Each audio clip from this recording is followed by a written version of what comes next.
And welcome once again to another episode of the Horizon Roundtable. I am Bob McDonald, and you can find me on Twitter at Bob McDonald. Jimmy Lemke, who you can find on Twitter at PantherU, will be joining us momentarily. And you can always follow the Horizon Roundtable podcast on Twitter at HorizonRT. So we're really excited for this. For those of you who are fortunate enough to be listening live via YouTube, the Sports Hacks, Sports HAX YouTube channel. Sports Hacks, of course, is where is the site where all of our episodes can be found. And so we're really excited to do this live, and it looks like we've got some. And we really appreciate you guys jumping in and being a part of this. The first podcast of the new year. So I'm really looking forward to it. I know Jimmy's looking forward to it. 2018 was a great year for us. Got the podcast back on. Got the did some really good things. We've gotten the fans involved, and incidentally, guys, we will be doing the second annual Fan Battle Royale in April. We will be sending out details for that soon, and we're crossing our fingers. We're going to get all 10 Horizon League schools involved this time, and I think we're pretty confident we could do that. So we've gotten student media involved. We've had coaches on. We had Dennis Felton on, who, let's face it, is not having a great time right now, and we'll talk a little bit about that because the first weekend of the conference schedule is officially in the books, and I guess it shouldn't be a surprise that Northern Kentucky is on top. They this was probably a pretty good test for Northern Kentucky. By the way, if you do have a question, and I know we've gotten a couple of these already, you can actually reply to the Twitter account at HorizonRT. You can also email us at horizonroundtable@gmail.com. Naturally, if you're listening to this recorded, hey, you can go ahead and send those in yourself, and hey, we'll get you covered next week because we'll still have plenty of questions. So I did want to give a shout out to we actually have a Phoenix Rising _9. Had a good question, which of course is I'm going to hit the second part of the question there, and that involves, after the first week, do we think that Northern Kentucky and Wright State are going to finish 1-2? Jimmy, what do you think? They should listen to it once right now, and then they should listen to it later to get that kind of like extra effect, and then I'll be like the director's commentary. Oh, is that so? Yeah. Okay. Interesting. So yeah, of course obviously I'm trying to do some things that aren't really working out so well. Let's see. I've muted you. I've included you in the podcast. It's one of those things. How about you go solo for a little bit? I'm going to come back in a few minutes. Okay. Okay. All right. I'll try this. All right. Do that, and let's see where we go from there. Okay. So Jimmy's jumped out again. Hopefully Jimmy will jump back in again. And let's hope that this works. While he's away, I definitely wanted to get to the, oh crud, Jimmy just left, and we can now hear Jimmy. Thank you by the way again, Jim Squire, Phoenix Rising. Thanks for listening in, and definitely thanks to, and of course sorry guys, I just kicked Jimmy out. So we're gonna have to try this again. Little technical difficulty. I think I figured out what happened, which means, unfortunately, that means that we probably don't have. Oh, that's not a good thing. So we get to do this all over again now, don't we? So the one thing that we wanted to talk about, we talked about, Oakland and Detroit Mercy. They went into Cleveland State and Youngstown State, and they won. Oakland and Detroit Mercy are 2-0 in the Horizon League right now. And if you'd have told me 6 months ago, that Detroit Mercy, a team that scrambled to find a coach, we spent 2 months looking for a coach, would be 2-0 in the Horizon League, I would have told you were crazy. But again, back to that whole thing of you underestimate Mike Davis at your peril. I know we mentioned it a couple of weeks ago ago when we had Carrick Jones on the show, and we definitely, it's probably the best hire that, Mike Davis just keeps reinforcing the fact that he is the best decision. He is the best decision that Detroit could have made under the circumstances. I mean, it's absolutely true. And again, also helps that his son is basically playing his ass off right now. And he really is. I mean, you're talking about a player who is, he was and of course, now I'm trying to get. Sorry guys for the dead air. That's not Jimmy. That's just me trying to reply to Jimmy, telling him to get his butt back in here. Yeah. So apparently, I made so I guess what happened was, and again, bear with us, of course, which means Jimmy is probably sitting there with a lot of dead air for the last 20 minutes, which is going to be outstanding. Which means, of course, that we're probably going to be doing this over again. So we just talked for about 19 minutes, and of course I actually it looks like I had pressed the right button so you could actually hear Jimmy. And of course now we thought ejecting Jimmy self-ejecting would be a good idea, but apparently not. So one of the things that and I guess the question that I now have as well is that and I feel like we're going to be spending a lot more time talking about this when Jimmy gets back, or even better. And by the way, thank you for the folks who are listening. Thank you again for bearing with us. We may be starting this over. Didn't mean to do that, but I sure as hell ended up having that happen. So let's try this again. Hopefully we get the right things going on. And hold on a second, Jimmy. I think I need to do one last thing for you. Aha, show and broadcast. Apparently that's the problem that I had. So you back, Jimmy? I'm here. Jimmy is here. Okay. I'm a steer. Get used to it. Oh, what the hell? Okay. All right. Yes. Now you can hear Jimmy. All right. So we got some. Yeah. Okay. What was that?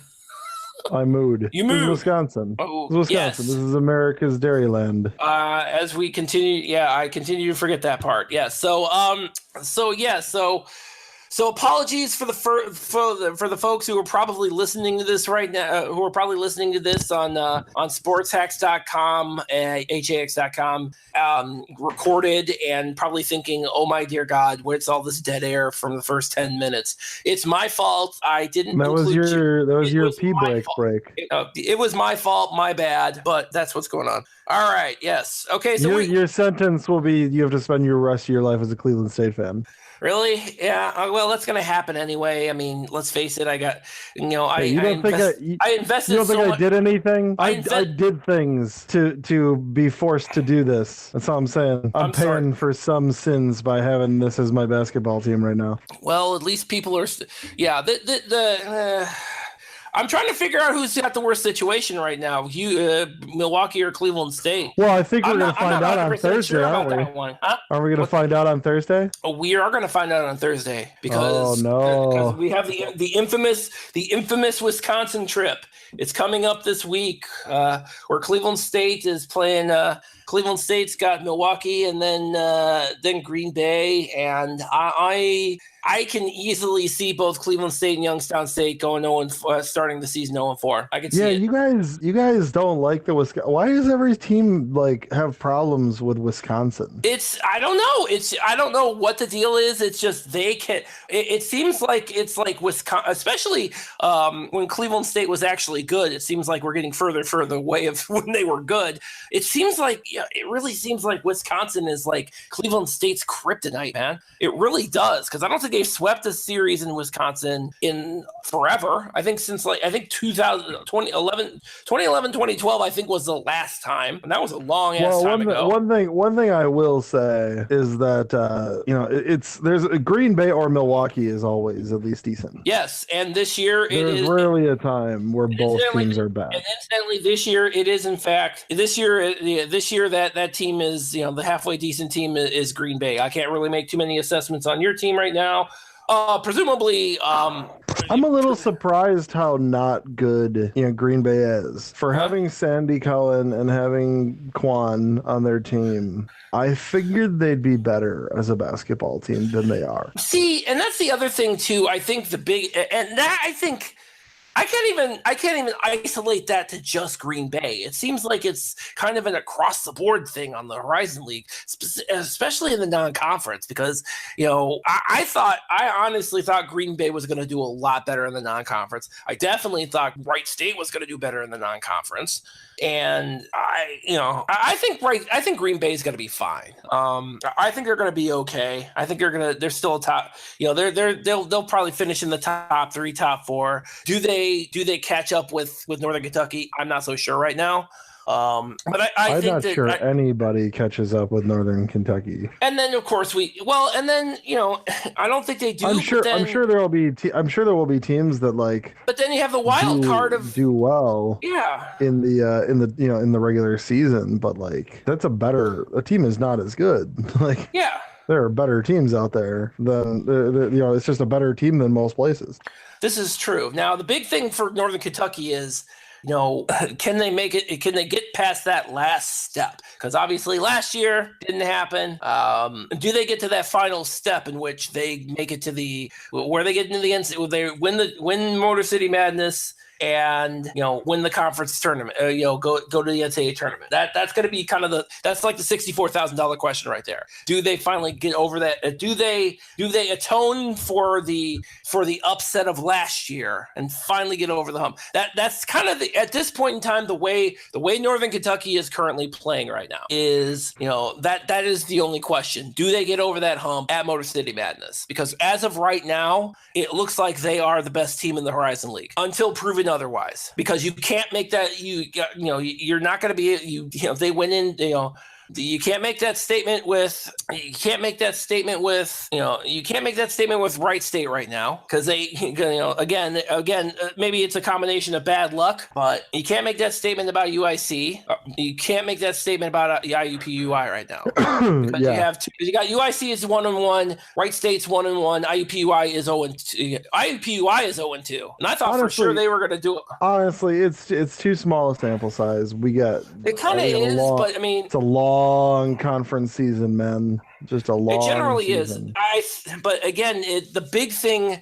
I really think But even in this small sample size, I'm not entirely convinced that anybody that I am convinced though that Northern Kentucky is the top team in the league, even with the only 2 games up. I think they have kind of shown that they will take all comers. Now, do they finish do they finish with a perfect record in the conference? Hell no, nobody does that. I mean, this isn't like Butler in 2010 or anything, or whenever the hell they had a perfect record in the conference.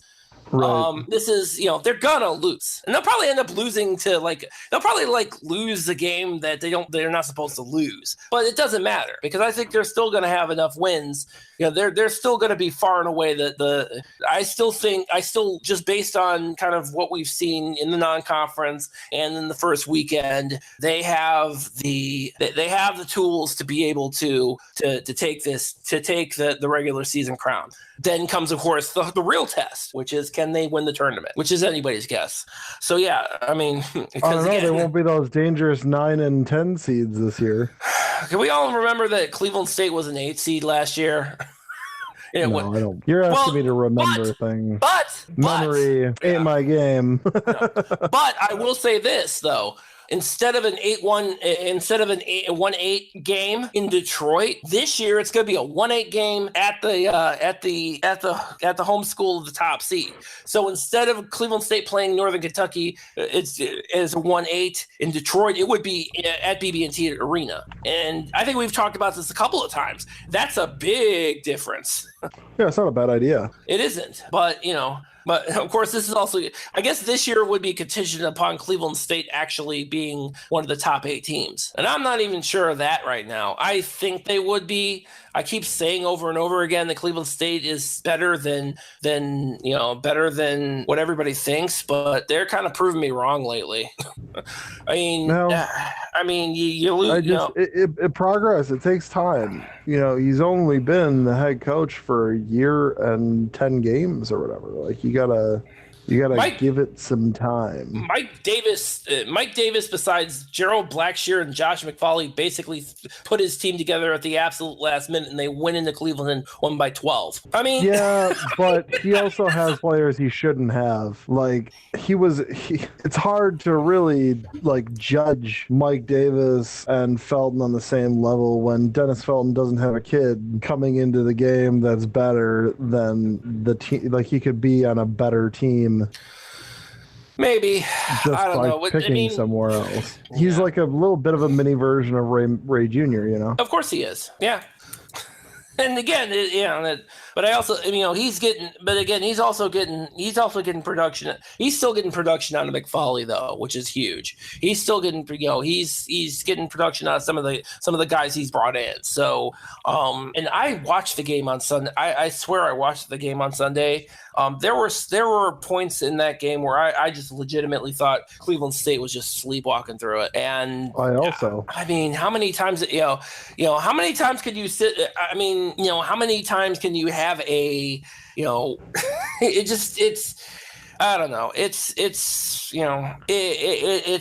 kind of befuddling that you have a situation over there at Cleveland State and you just don't know what's going on. Like, I mean, and again, Oakland is in a similar situation as Oakland is in rebuilding mode this year, and you could make the same very young team argument for Oakland that you can for Cleveland State, and yet Oakland had no problem against Cleveland State. They had no problem. Similar I swear, I looked at the rosters the other day, and there is a similar makeup from the Oakland team and the Cleveland State team based on just the ages and all that good stuff. Uh-huh. And also too, you don't know what we've been talking for months on, we don't really know what we're going to get from Oakland this year. They were really a wild card because I had no clue. And, but again, it's one of those things. It's frustrating. I mean, I'm not saying blow up the entire athletic department frustrating, but frustrating nonetheless. Ugh. So, all right. So one of the things that we got asked as well, and let's see here. Yes. Phoenix Rising also had one question because we talked about the Northern Kentucky Wright State. Will they finish 1-2? We're kind of in that's still a possibility. We also, Phoenix Rising also asked, is the Horizon League looking to expand? And if so, the potential new teams? I'm going to say no. I don't think they are. Oh, you think they are? Sure. You think they're looking to expand? But remember who's still running the conference. So John LeCrone runs the conference. And there's one thing that John LeCrone sees himself as, it's an innovator. And he always sees himself as a guy who's trying to He should remind himself that he's an innovator because some of the innovations that he's had, he's basically forgot about, which I don't really understand. He's like the Mao of college basketball. Like it's constant revolution for him. Yeah. He's always got to come up with some new way of doing things. They tried to do the double elimination Horizon League tournament, which would have done a couple nice things in that making the destination conference tournament more viable because you'd take 2 games before you lose. You'd have to leave, and then also it'd do better to protect the better teams. But at the same time, the NCAA wasn't taking that, and he's also said, "Oh, we gotta add teams.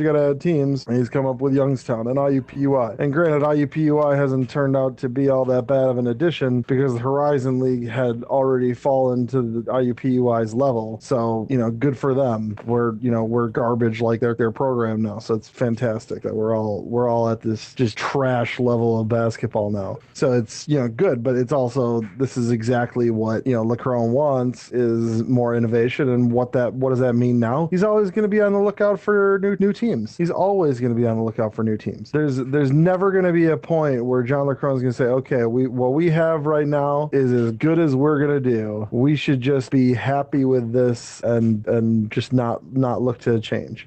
It's never going to be a case like that anymore. Yeah. Well, I mean, I guess my question would be, where the it just seems like where the conference is right now. Are they thinking that, hey, we probably want to, the league is not good right now. The league is trying to aspire to be. They're aspiring to be mediocre at this point. But how do you sell a team? How do you sell a school on the Horizon League now? How do you do that? I mean, what do you mean? I mean, the Horizon League is the stepping stone conference. It's the stepping stone to something better. Valpo didn't get into the MVC until they spent 10 years in the Horizon League. Butler was a nothing program until they could take the Horizon League as their own and make it their own conference and, own it. Which that's always going to be how they pitch it, and they're correct to do so. And I will agree with you, specifically because you don't see that same jump. You don't see you've never seen that jump you've never seen that jump with, say, the Summit League or the WAC or any of these other mid majors that we're with teams that have similar geographical backgrounds. You don't see a Summit team jumping over to the Valley or jumping over to the A10 or anything like that. But you do see that with the Horizon League. So I kind of understand the logic that in that. And I think, but if that's the And maybe that's. I mean, why wouldn't you? No, I find no fault in that. I find no fault in that logic because it's pretty clear that we have the track record to see that we're kind of we've gotten to the point where the Horizon League is, or we've always been to the point where the Horizon League is kind of the way station to the higher major conferences. And don't forget, Butler wasn't the one that started that. No, Notre Dame used us as a way to get to the Big East. Xavier did the same. Yeah, Marquette used us to get to Conference USA. Xavier used us to get to the A10. I mean, this is a good conference as a kind of like way station. St. Louis. I mean, you can go down the list. But yeah, and I'm sure, and I don't doubt that you've got a Northern Kentucky's probably looking at the same exact thing right now. I don't blame them. Yeah, I don't blame them for if they look like they want to be from what Northern Kentucky has put together right now. They are kind of specifically with the long-term deal they've secured with John Brannon. I think they're kind of thinking about 3 or 4 moves down the road. They're thinking, okay, 5 years down the road, we're going to make our bones in the Horizon League, and then we're going to go, and then we can plan to go elsewhere. Well, I don't know if Northern Kentucky ever thought of like the Horizon League as being the stepping stone, because I mean, you got to remember when they were in D2, they were talking about the Horizon League was the conference they wanted to be in. Which is interesting because they didn't get that. They ended up at the Atlantic Sun, which is another way station conference. Well, it really is. The Horizon League wasn't when they were looking at us, because it had been a long time since the Horizon. I mean, they brought it back. Butler brought it back. Yeah, but it had been not a thing for a while. You are correct. So this is true. So that's it. So that's interesting. So the other part of that question is if the Horizon League is looking to expand, we were asking the question, if they are interested in expanding, who are they looking at right now? What are the teams? What are the schools that would benefit from what the Horizon League has to offer? Well, it's rare that the Horizon League has taken on a school with the express. I mean, it's with at least a almost expressed agreement that, or knowledge between everybody that it would be a temporary situation. At least a lot of fans, we thought Oakland, we would think that Valpo was here to stay. We thought that Oakland and Northern Kentucky would be here to stay, and they still may. But one that I would bring up as one that's definitely a temporary addition could be the Grand Canyon, New Mexico State editions. Yeah.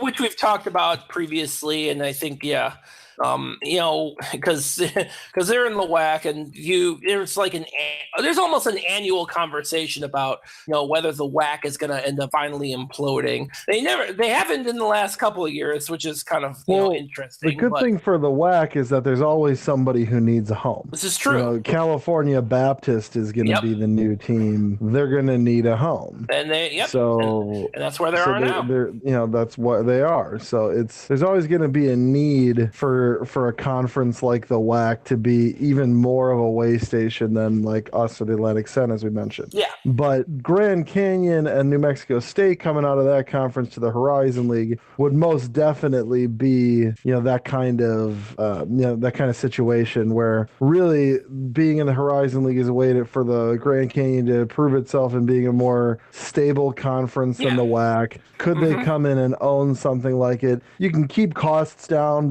because most of the non-revenue sports will only travel once every other year. So it's not like the women's soccer team from Milwaukee is going to be traveling to Phoenix every year. No. Really, you're sending one soccer team every year. It's the women or the men. Yeah. So you can keep costs somewhat down that way, and then also it's about getting the level of the Horizon League back up, because I've thought about it lately, and I really do think that the timing of some of these departures has been just as much of a problem for us as anything else. Like it's losing Valpo when we did was tough, because it was right around the time that a lot of the Horizon League teams were hitting the downside of their cycle. Yep. So maybe this isn't a bad time, but like think of all the programs that had major regime changes. Think of all the teams that had major regime changes around the time the Valpo made its change. That's difficult on the conference. Well, yeah, it really was. It really was. Right. It absolutely was. But what's interesting is they followed that Valpo departure up with this whole conversation that all of us have been having forever about expansion, and we've been having this conversation for like a year and a half now. Sure. Does it continue to be a conversation? I mean, sure. It's the Horizon League. They're probably always having conversations. Does it come into reality soon? Who knows? I mean, if you could make a choice, Bob, if you could choose to add teams, would you? And if you would, what would the say two teams to get to 12? Like, what would your two teams be if you could? Honestly, I would probably, and maybe it's because I prefer kind of I would prefer kind of more of the regional proximity. So I wouldn't necessarily be apt to have a Grand Canyon and Grand Canyon and the New Mexico State come in for a couple of reasons. Obviously, one, I know that I'm sure they could figure out the whole cost thing, but it's still going to be a cost there. And also, you're working with them knowing full well that they're probably going to be they would probably leave the conference much earlier than the 10 years that Valpo put in, or Xavier or whoever. I would probably be more apt to keep it a little more regional. And I can't believe I'm even saying this. I would probably be looking at Fort Wayne and Robert Morris. I would look at those two teams. I'm sure I will get an egregious amount of shit over that, but I think it was Big D at WSU who brought up Robert Morris, or not Robert Morris, Fort Wayne. Yeah. Just talking about how like the core teams of this Horizon League don't seem to leave. The big public schools. Yeah.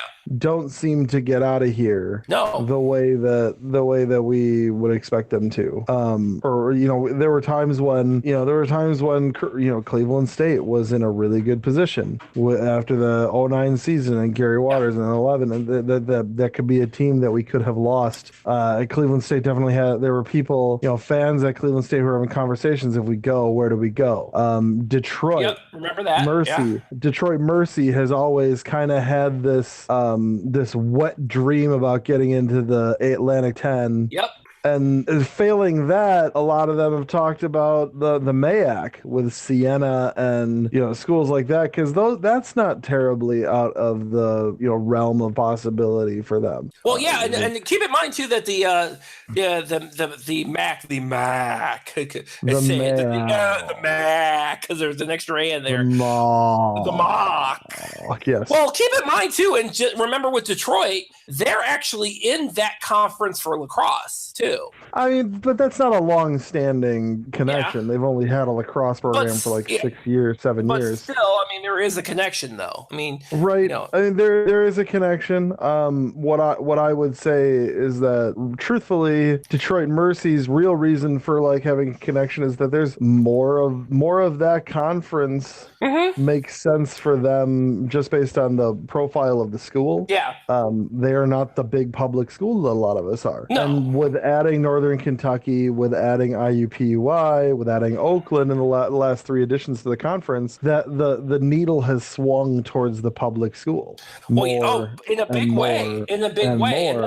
And that's been going on for like what, 20, 25 years now? Because most of the teams that you have in the Horizon League now are all kind of the core. Most of them are, I want to say it was Big DWSU who said this, but I may be getting it wrong because it's been a few years and I may not remember. But he's pointing out that we're all kind of the ones of us that are sticking around. We really don't have that ability to get out because we're kind of meant for each other. Yeah, we're not all gonna leave and go our separate ways because you really can't find a better fit of a conference than what we're at right now. Mm-mm. So the real question becomes: is it like the question really should be how do we make this conference better? Yeah. And I do think you go and add teams. At this point, with how IUPUI has not been a bad addition, because of the level of the conference getting lower, I would say we're probably better off. We're probably better off just leaning into it and bringing in Fort Wayne because screw it, why the hell not? This conference is dying anyways. Why not just carve the ball over the water like Matt Damon and the Legend of Bagger Vance? Like just screw it, just carve it out over the water. That's how this conference is. Well, yeah, and it's always been that way. It's been that way since I've been paying, since Cleveland State's been involved and part of it, and since Milwaukee's been a part of it, which coincidentally is the same amount of time. Obviously, I've got some years on you, so I was there when that chunk of mid-con teams came over to the Horizon League, or what was the Midwest Collegiate Conference, the MCC. Also, by the way, can we? All right. So there's something that's I've been thinking about for a very long time. Okay. Obviously in Milwaukee where we don't get branding right, branding's always been a thing for me. Sure. I've always felt like the Horizon League name has been something that has been kind of how do I say this? It seems like a fake league. It just seems like bullshit. Horizon League seems kind of like some cheap C-tier villain group in the DC comic universe. Like it just seems really that's not really a great universe to be in right now, considering most of the I still have like visions of Justice League being so bad a movie in my head. Thanks. I'm going to Aquaman tonight. Are you now? I'm actually going to go see Aquaman tonight. So, yeah. How is it that the individual movies? Because I've seen Wonder Woman; it's a really good movie. Heard Aquaman's really good. How is it that those individual movies are okay, but the Justice League movie was such ballsack? I don't understand that one. Well, there's a lot of reasons for it. Is it because of Ben Affleck? Is it Ben Affleck's fault? Can I blame Ben Affleck? No, I would say that I would blame the story. They don't have a Feige. That's the problem. No, they don't. So the DC universe doesn't have a Feige. Kevin Feige, of course, who's the guy who on the Marvel comic universe, and he's going to make that even bigger now that Fox and Disney are going to Disney's buying all the guy is working constantly to figure out how they're going to make that happen. But whatever you do, Kevin Feige, you better make sure that Deadpool's still rated R. You rat bastard! Don't change that. I don't think that's going to be a thing, and Deadpool may or may not even be a part of what that is, but it's fine. Really, they don't have a Foggy, so they don't have somebody to overarching just try and figure out the whole thing.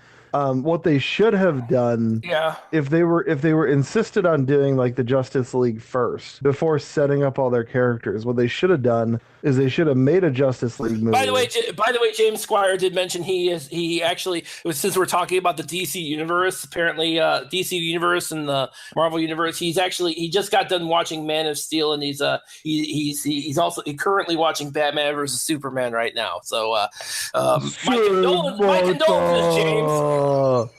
Yeah.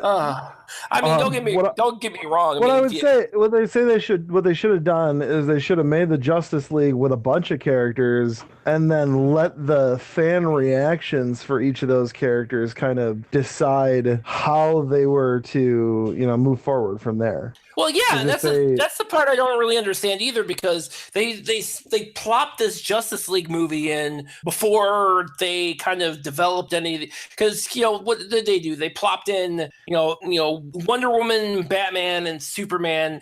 Superman, Man of Steel, Batman versus Superman, Wonder Woman, and all those movies got made. But then they plopped in Justice League. Haven't like developed the Flash, haven't developed Cyborg. Just now got Aquaman out. I mean. And it's funny because all of the DC shows that are on the CW right now are like way better.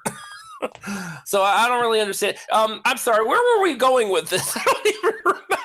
I think you were talking about how the Horizon League sounds like a really bad DC comic. The Horizon League's a bad name, and the real reason that they made it the Horizon League in the first place was because Midwestern Collegiate Conference and Mid-Continent Conference would get confused. And then what happens like 5 years? What happens like 5-10 years later? By fucking design, too. By the way, let me be perfectly blunt. The assholes that decided to make the Mid-Con into the Summit League knew perfectly well what the fuck they were doing. Yeah. They were trying to make people confused and think, oh, the Summit League, that's the one with Butler, right? That's exactly what those fucking knobs were doing. And it worked perfectly for them because people couldn't tell the fucking difference between the two. Sorry for all my fucking language, but it's fucking infuriating all this time later. Think about it for a second, and you look at it. Where are you getting that? You know what you do now? Go back to the go back to the MCC. Go back and you rename it the MCC again. Right, it's the Missouri, it's the Midwestern Collegiate Conference, the MCC. That go back sounds to the like MCC, damn it. The MCC sounds like a legit conference. The Horizon League, the Summit League, do not be done with it. MCC, which means, of course. I don't know, man. I mean, as much as they should have done that already, then we'd have to rename the podcast, and we'd be really screwed. Like, I don't know. I'm not that, we're not that. I'm not that generally creative. Well, actually, I am that creative, but still, that's Charlie McDennis, like the podcast. Yeah, exactly. We're for selfish reasons, for branding reasons on our end. Maybe they shouldn't do. But no. They actually, yeah. But. Well, I mean, what's the difference? But before we get... Well, at this point, I suppose it really doesn't matter anything. I suppose it really doesn't matter right now. It really does not. By the way, I just want to make sure that Jim Sarro actually it's in a couple of questions in. So before we get out of here, I do want to answer his questions. He asked, was there any word on what venues submitted bids to host the tournament? Not that I'm aware of. And the other question he had was, was there actually a bid process? Or is it really like, hey, let's go with this? I don't believe for a second that there was ever like a true bidding process. The Horizon League's a private entity; it doesn't need to put it out there. But they did. But they did for some reason. I sincerely doubt. I don't know why they did that either. Like they put it out so guys like me and you wouldn't whine about it. That wasn't about. But we're gonna do that anyway. That was about. Well, they were trying to avoid the truth, which was people didn't like that they just decided to go to the Detroit because their athletic directors and school presidents and chancellors were all so stupid. Just let it happen. Aside from UIC and Valpo, by the way. Mm-hmm. So shout out to UIC and Valpo for knowing what was going on, how stupid it was to pick that. That was like, well, for Cleveland State now, that's like 2 ADs ago. Oh, that's a whole other situation. That's such a clusterfuck. Anyway, I mean, that's Right. I'm looking forward to seeing where that goes, and I'm probably not going to like the results because I'm an asshole. I'm going to complain about it anyway. So yeah, you're probably. I mean, but nobody knows anything, and I guarantee you, we probably won't hear anything. I think they put that out to say, all right, here it is. We're doing this thing. Shut up about it and be done with it. We'll probably announce it in July because that's what we do. In the lull of college athletics, July is pretty much the kind dead of zone. the quiet point. I mean, like who the hell is talking about that besides you and me? So yeah, that's probably when they'll do it, most likely. The other question that Jim had was, should any coaches be on the hot seat or in line to move up? And I don't see that right now at this point. I mean, if I'm Dennis Felton,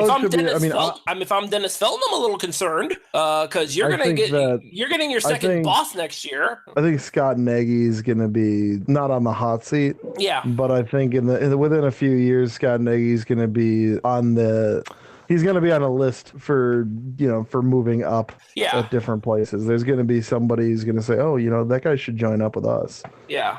That's going to be a thing. And I can see that with Nagy. I can see that with John Brannon. I don't really see it anywhere else. And again, I think it's not even lukewarm. It's not even I can't even call it a hot seat. I'm calling it's not even lukewarm. It's like, room temperature maybe seat where Dennis Felton is right now, only because of the fact that, nobody's gonna fire him. First of all, he's not going anywhere. He's definitely going to be around next year. He's going to be around next year. Fired just because it's going to take time. Well, the other thing is too, they don't, they're not. Cleveland State doesn't have a permanent AD right now. They don't have one, so that's going to be somebody else. That's going to be somebody else's problem at this time next year. Yeah, nobody's going to make that change just because. Absolutely not. That's why I'm saying it's not even a hot seat. It's not even lukewarm. I mean that for the teams that we see that potentially could be on coaches that could be on the hot seat, not really. I mean, Felton's not going anywhere. Jared Calhoun's not going anywhere. Pat Baldwin's not going anywhere. Mike Davis just got there. Greg Campy is pretty much dug in like a mushroom, so he's fine. But I think it's going to be a matter of those folks who have the potential to move up, and that is the Nagys and the Brandons of the world. And I see that, and so it's kind of one of these years where I don't actually see too much flux in the way of head coaches. I think the group that we have now is going to be the same group of coaches we have next year. Who's the dean of coaches right now? Is Steve McLean still the coach at UIC? Of course he is. Yes. Did that make him the dean? No, it's Greg Campy. It's always going to be Greg Campy. Greg Campy is there. He's been in Oakland for like 30 plus years, and he's not leaving until he decides he's going to leave. I truly think that. I think, and not to mention, it also helps that his team started out pretty well in the conference. So which is great because I had no expectations of Oakland this year. None. I thought for sure that Oakland, I couldn't have made a prediction about Oakland because I was not sure about what they would do at all. And I know it's only, there are only 2 games into the conference season, but I think they're in a little better situation than we would initially let on. So I don't know. So yeah, I really don't see anybody going anywhere. Honestly, I don't see anybody. I really don't see a coach going anywhere at the end of the season in this conference this year, which is interesting because this is like the first time in a long time that I can even say that. So I don't know if that's a good thing or a bad thing. It does help to the stability of things. Things can only get better from here, I guess. So anyway. All right, so I think we're going to go ahead and wrap the show up.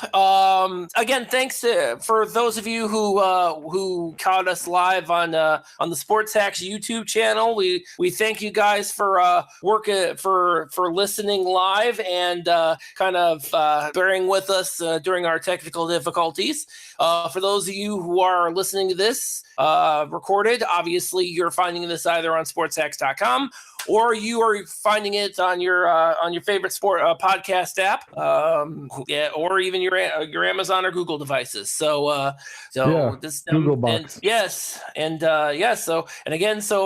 We wish you all a happy New Year, and thank you all for listening.